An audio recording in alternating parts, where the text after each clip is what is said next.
Hello and welcome. This is Jensen with Soft Edges, and this is your week ahead reading for the week of August 17th to the 23rd, 2026. I'm in the most beautiful space, and it feels so resonant to be in such a lovely place with so much going on. It feels like a metaphor of what we're moving through this eclipse cycle. And I guess what I mean by what's going on is perhaps you can hear it, perhaps you can't. There is a catbird going off. There are hummingbirds buzzing just above my head, 2 of them, so they're chasing each other off and having a ball. There's bees all through this beautiful tree that I'm sitting beneath. The sky is darkening. There is so much life. There's so much buzzing. And again, metaphor for the energy that we're in while we're in eclipse season. I'll say that this eclipse season has felt different. I wonder if you feel the same way. It feels muted. Like for some reason, I was expecting the Leo eclipse to bring great downfalls. I've heard this called the King's eclipse. So I was like, what's going to fall? Who's going to fall? We'll just see. I can't help but wonder if the Jupiter in Leo, if it all, is kind of bolstering the Leo energy while the South Node moves through this sign, this part of our charts. Okay, what do we got going on this week? Right off the bat, Monday is packed with all kinds of energy. We have Mars squaring Neptune, Mercury is trining Saturn, Venus is sextiling Jupiter, the moon is moving into Scorpio. This energy is sensual. It's creative. I'm getting the image right now of like eating a cherry or eating a piece of fruit, and the juice is dripping down your chin and someone's watching you.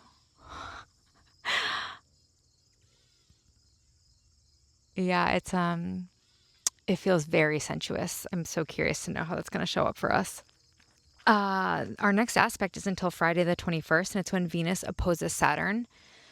And this is a little bit of like a tough love energy. Ooh.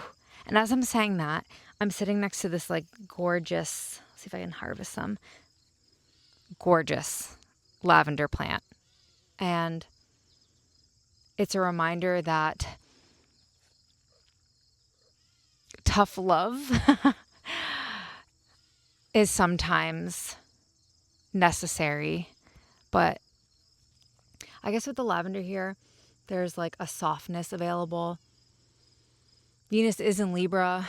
So I think there is an energy of through herbs, through softening, through like practices that bring us back to connection, to harmony, we can bring forward a message that might be like a little bit crunchy. So I would say that Friday's not a bad day to bring something up if you've been holding off or if something's been swirling around. Because I get a sense that because Mars is going to be squaring Neptune, this planet of action, and then Mercury is going to be trining Saturn on Monday, like there's something kind of building throughout the week. And by the end of the week, you're going to want to talk about it. Remember to check yourself. I'm not going to say wreck yourself. Check yourself. Make sure that you're regulated, calm in your body before you move forward. Definitely move forward. It's a good day for it, but just make sure you're coming to this moment, bringing this message forward. Like it could be related to work. It could be related to a relationship, to a friendship, just something you've been maybe putting off or something that's like building throughout the week. You'll notice. By Friday, you'll have what it takes to address it. Just make sure that you are bolstered. This lavender.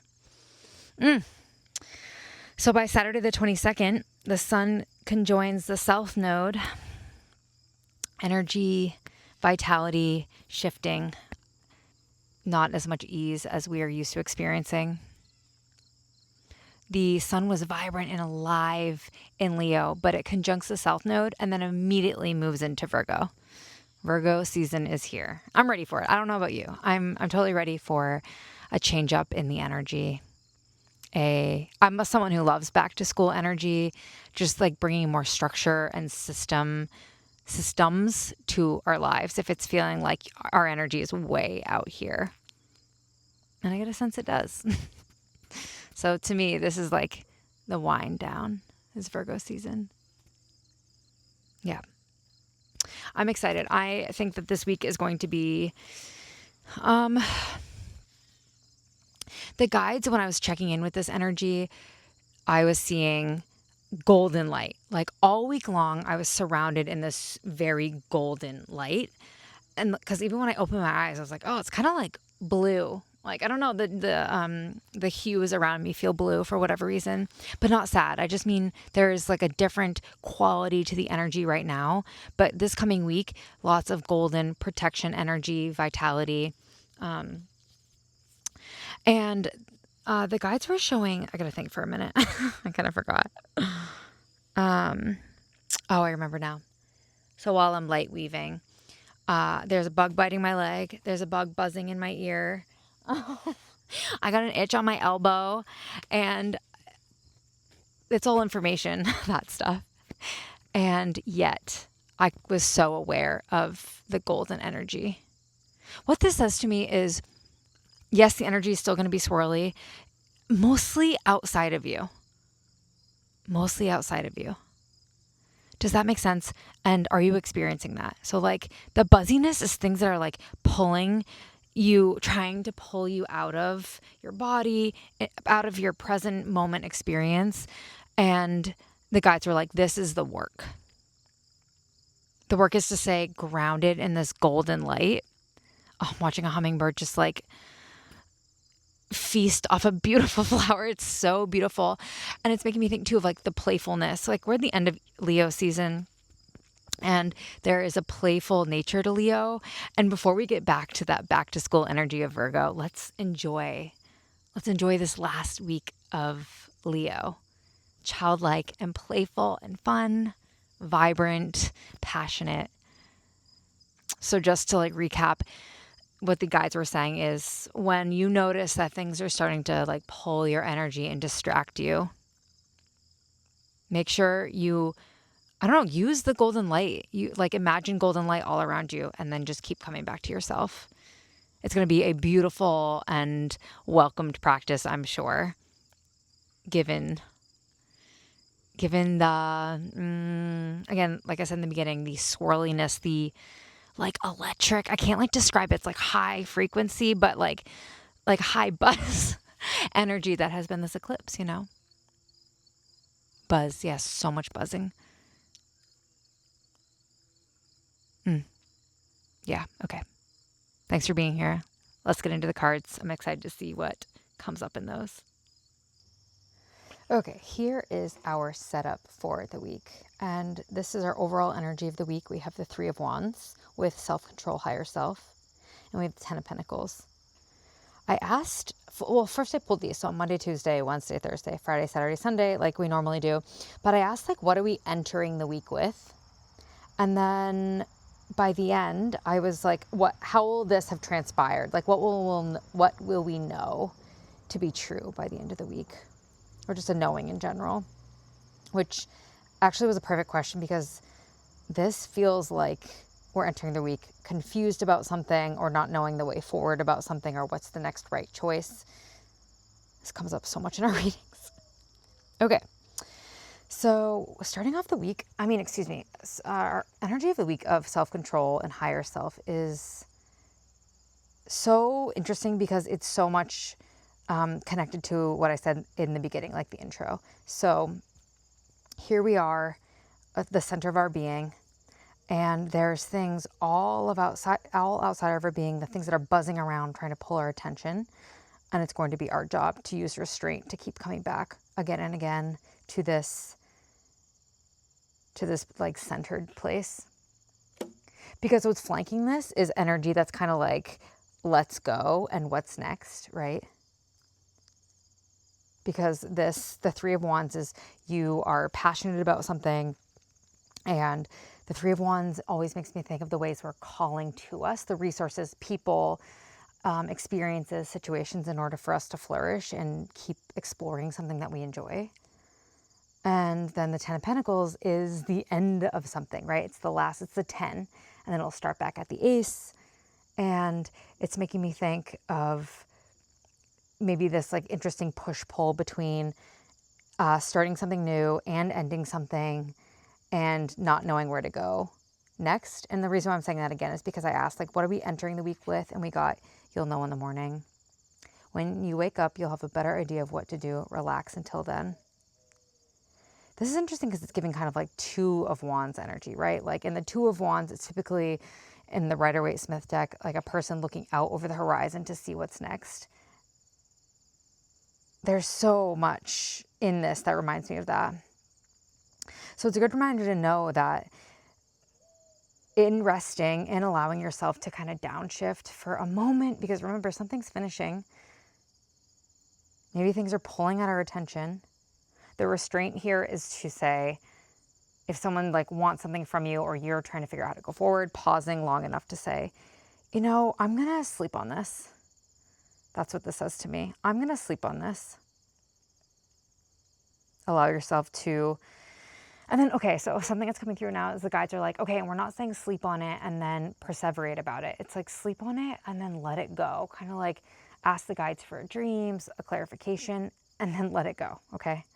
Remember, we're entering the week with this energy, and by the end of the week, it seems like it clears up.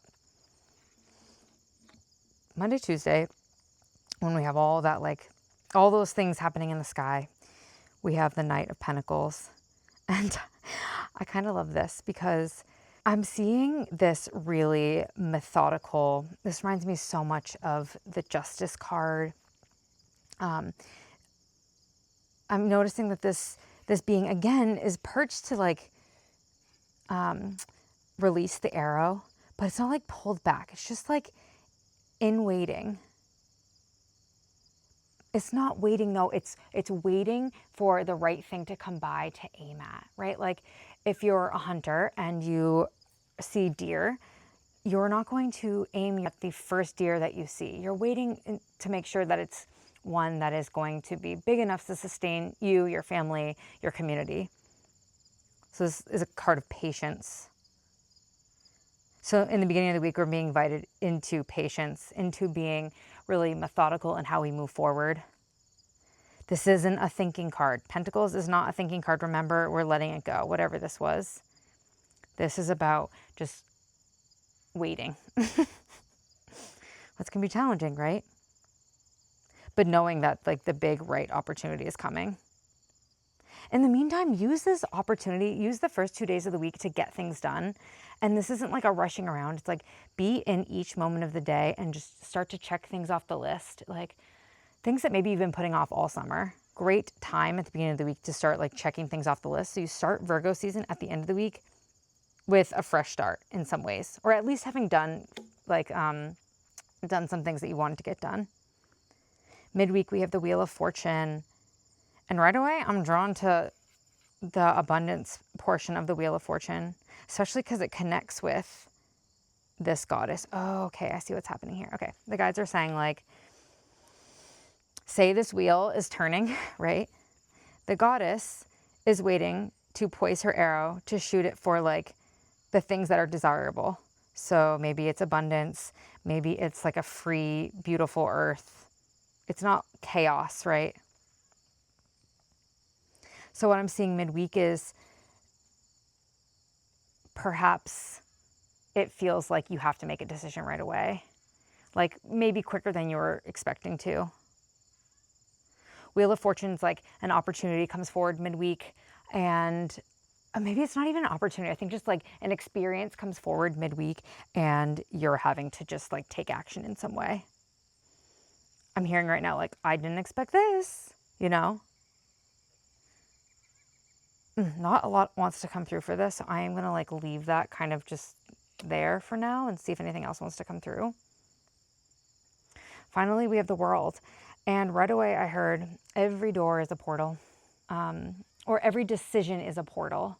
That's what I mean. I heard that this week, and it's been like loud during this reading. Every decision is a portal. And so perhaps you are choosing or in a period of time where the thing that you were thinking about or in the beginning of the week or like contemplating, you know, you're being patient, you're waiting, you're, just seeing what comes to you. There's not a ton of action this week, honestly. I would say anything but. I'm not seeing a ton of action this week. So this is stuff coming to you. And with the Ten of Pentacles too, this is an ending. But of course, every ending is a new beginning. So just notice by the end of the week, at the end of Leo season, we're entering Virgo season. What are you closing out at the end of the week? I'm getting a sense that this was a cycle that you've been in for a long time. And the guides are saying like they're being kind of vague, and they're not getting too specific, because this is going to look extremely different for everyone who is in this reading. Like everyone who watches this reading is one of these characters. Which one do you resonate with? And then go look up that animal. What message does it have for you? Yeah, the guides are like, no need to get specific, okay? Because again, by the end of the week, we have the World. And we ask, like, what will we know by the end of the week? What will be true for us? And it's blessed change. A major change brings you great blessings. Look at the joy on this person's face. And there's like light, there's vitality, there's no action. Like she's to me, she's like just kind of like floating down to the bottom of the ocean. Again, I want to reiterate, there is nothing in this card that is action-based. So big invitation this week to pull back if you feel like you're having to do anything, honestly. I mean, do your things, right? Like do your job and take care of your children and take care of your body, take care of yourself. But there is a message here of as intentionally as you can. Be intentional this week. Move slow this week. Rest, pause, observe. I love that. I want to see if anything comes, if there's any more information for this card. Okay. Although you may feel as if your life is upside down right now, everything that's occurring is for your best. This card assures you that the changes in your life are actually helping you leave behind that which no longer serves you. Your spiritual purpose with the old situation is now complete. So perfect with the World card. Your urge to stay centered in grace and acceptance. Keep affirming, I welcome divinely inspired change.